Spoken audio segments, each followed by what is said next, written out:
Hello friends, happy Tuesday. Today is Tuesday the 19th. I got off a call with a client today and we were talking about how November is in 2 weeks. November is in 2 weeks. 2.5 weeks, but still what? No, less than 2. It's insane. It's absolutely and completely insane how fast this year has gone. And is it just me? Or did it go fast for you too? Now, I firmly believe that my year has been kind of jacked up overall because we spent literally the first 4 months of it, 3 months and a couple days, 3 months, the first quarter in Florida. And while we managed to make that normal, we ran a normal life there, hanging out and living with my in-laws. It was great. Coming home and having it already be April was very weird, and it kind of just I felt like it eliminated the first quarter in terms of sitting down and buckling down and getting things done at home and things like that, and then just still kind of being stuck in the pandemic life. I don't know. This year went so slow and so freaking fast all at the same time, and I don't even know how that happened. Anyway, hi, I'm Brianna, the diva behind Diva and the Divine, and if you are new here, boy oh boy did you come on an interesting day. I'm sure it's because I'm PMSing, even though according to the calendar, I should still be a day or two away from any extreme PMSing, but I am so tired of people. Just period. Period, end sentence. I am so tired of people. Primarily the people that are on social media. And it's just, and now my battery light is going off. Of course it is. Battery changed and makeup on, and I actually was forgetting what I was saying. Oh yeah, I was tired of people. And I think it's PMS, but just I don't even know.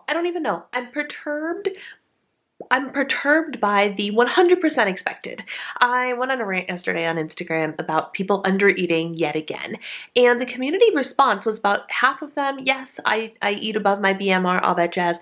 And the other half was I'm eating below my BMR. And then I asked some questions. And of course, there's just lack of engagement, which doesn't help, right? So if people aren't engaging, then Instagram doesn't push your posts and blah, blah, blah, blah, blah, all that jazz. But the people that do engage, nobody is willing to answer when I ask, what is stopping you from making changes that are guaranteed to make your health better and weight loss easier? What is stopping you?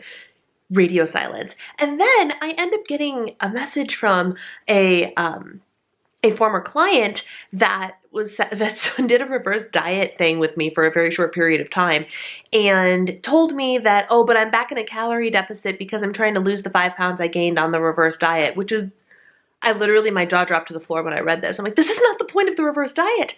And then I got thinking about and chose not to rant about, but almost ranted about weight versus measurements and why it is so important to keep track of both, because this person gained weight but not fat. And isn't that the point? Isn't that the difference? People are so hell-bent on the number on the scale when that's not the most important metric you need to be paying attention to, even in a weight loss journey. What we want when we're in weight loss is not weight loss, it's fat loss. What if the number on the scale didn't change at all, but you lost inches, you toned up, you dropped 3 dress sizes? Would you be mad? Didn't think so. Anyway, people are just irritating the heck out of me, and I guarantee it's PMS. I need to go find my PMS oil, because if that helps, there it is. Red flag. You're PMSing. Congratulations. So welcome to my Tuesday. Also opting for a little live stream time. Why? I don't know. What am I going to talk about? I don't know, but I'm doing it anyway. All right. Well, that was 15 minutes of a live stream that I'm not sure made a whole lot of sense, but I did it anyway. Now let me show you another thing that I'm doing. So tonight is recording night at church. And so when you're on for the weekend or for Sunday, in order to put out the higher quality content online, my church actually records midweek. So the tech team has time to put all the audio and visual together and clip together clips and all these things. So Tuesday night's rehearsal night and recording night.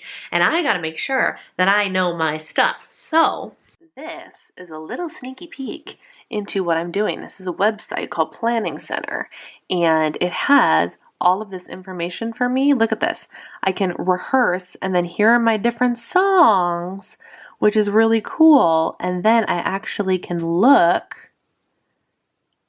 at my words to make sure I know the format and everything. And I don't know if you saw that on this, it says, look, Brianna lead, yay! And then it says Chris and Brianna co-lead, yay! And then, so who's this other guy that's supposed to be singing with us? If it's just Chris and me, I don't know. Anyway, so now what I have to do, oh good, a PDF, yay! I have to learn this song because I did not know this song and I've only listened to it a few times. So one thing that's very different between how I was trained in school and what I do on worship teams, both the one I was in Chicago and here, is instead of reading music like I did in school, you learn everything orally, A-U-R-A-L-L, orally, by ear. And that's been very different for me because in the 6th grade, I knew how to read music, and so I was made an alto because I could differentiate between the melody and I could sing a different part at the same time. So they're like, you're an alto because you freaking know what you're doing. And I've been harmonizing ever since, and the good Lord blessed me with the ability to harmonize on the spot very, very easily. It is one of my gifts, honestly. And while I do love being lead every once in a while because, hello, a little bit of a diva, I do really love harmonizing a lot. And I've already managed to build the reputation with the leader of this worship team as somebody who he literally said to me, and I was like, I checked in last week, I was like, so do you like everything I did? And he goes, look, I completely trust your musical vision, and I just, you do you. I trust you. And I thought that was really nice, considering he's only worked with me a handful of times, and I have already built the reputation of like, I know what I'm doing when it comes to harmonizing with him, so unless something sounds really wrong, he's just gonna let me do my thing, which is really great. But I need to be responsible and actually learn the song so I can hear it in my head, because when I listen to the recordings, I can hear the harmonies in the recordings, and if there aren't any, I can make them up. And so I have my harmonies at least rehearsed, even though we have no sheet music to work with. What you saw in the PDF is the equivalent of the sheet music. It gives you chords for the instrumentalists and a layout for everybody, and that's it. Everything else is done by ear. So while I hated it in Chicago, I was like, you know how much easier my life would be if you just gave me sheet music? And I actually, one time I had to play piano for, I think, was it a Christmas tune or something? And they sent me a video. He's like, here's a visual of what the introduction is supposed to sound like. And I was like, forget that. And I went and bought the sheet music and read the sheet music like a normal person and learned how to play the piano part that way. Because that's just how I was trained. But that's apparently how they do it in worship teams. Not that I didn't know that, but like when I joined, I didn't know that. Now it's completely normal to me, but it wasn't when I joined a worship team 5-6 years ago. So anyway, all that to say, that's what I'm doing now, is I need to practice for recording tonight. Y'all, I just filmed a video. Like a real honest to God sit down video. Because I was inspired to do so. Interesting, right? So here's what I'm thinking. What inspired me to do so? First of all, where I'm at in my luteal phase, totally legit. Remember when I was so excited about how I sat down and I filmed 3 videos, and it was easy because it was in my end of my follicular phase, beginning of my ovulatory phase, and like that's when you're supposed to be sprightly and communicative and really great. And I'm used to filming in my luteal phase where like I stumble over words a lot and there's brain fog and trouble communicating. Totally legit, because I stumbled so many times over the video I just filmed, but I was inspired to film it nonetheless, which was kind of nice. I don't know if it was just because I'm ready, I have blow-dried hair, I have makeup on, and I was like, you know what? I'm camera ready, might as well film a video. I was also thinking about the stuff I've been communicating on the internet the last couple of days, the live stream I just did, etc. And I was like, I feel like this is something I should talk about. For those of you that are wondering, I just filmed a video about things that I am doing in maintenance mode now that are going to help me with fat loss down the road. And so that'll be out soon at some point. But I'm really like what is it? What is it that just made me go, I should film something today? And how can I get that wave to happen more often? That is the question. Now, it is 3:40. I gotta be out the door in like an hour and a half. figure out what I'm gonna wear. But you know what I should do? My nails. That should really happen. And Tuesdays that are rehearsal days are very weird days. And here's why. I skip a meal. And so today I have a smoothie planned. I think it's all gonna work out. So I ended up wanting to have a Fab Four smoothie for breakfast and my tuna salad for lunch. I had the same thing I had for lunch yesterday, today, but I added potato chips. I had an Eat Me Go Free brownie. I had a Verb bar. By the way, the Verb bars that I showed you in my last vlog, the red velvet ones are so on point. They nailed that flavor. Absolutely nailed it. I have a link down below for like a discount off the starter pack or something like that. Really, really good. 10 out of 10 would recommend, and I would buy again.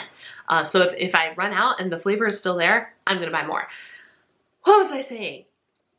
Oh, so I woke up ravenous today. Ravenously hungry, which is unusual for me, but because of where I am in my cycle, I was not surprised because you tend to be hungrier in your luteal phase, right? So I ended up eating like a pre-breakfast, and then, which was a healthy eating on the go bar. And then I ended up eating Sandwich Brothers breakfast pita, which was 150 calories as a pre-workout. Wasn't ready for my smoothie yet. Then it was lunchtime and I wasn't feeling a smoothie. So I'm like, well, maybe I'm going to eat the tuna salad. So I ate the tuna salad thing. And then I was like, well, maybe I'll just eat the smoothie. Like I'll prepare the smoothie before I walk out the door and I will have that while I'm at church. So I'm actually feeding myself at a normal time. But I'm still technically down. Like I think I got 500 or 600 calories left for the day. Which tends to be the weird thing about Tuesdays. My meals just get all off kilter, which is fine. I love what I'm doing, so I don't mind all that much, but it's still weird. It's still a weird day. Anyway, I don't even know what got me on that tangent, but now I have to figure out these nails.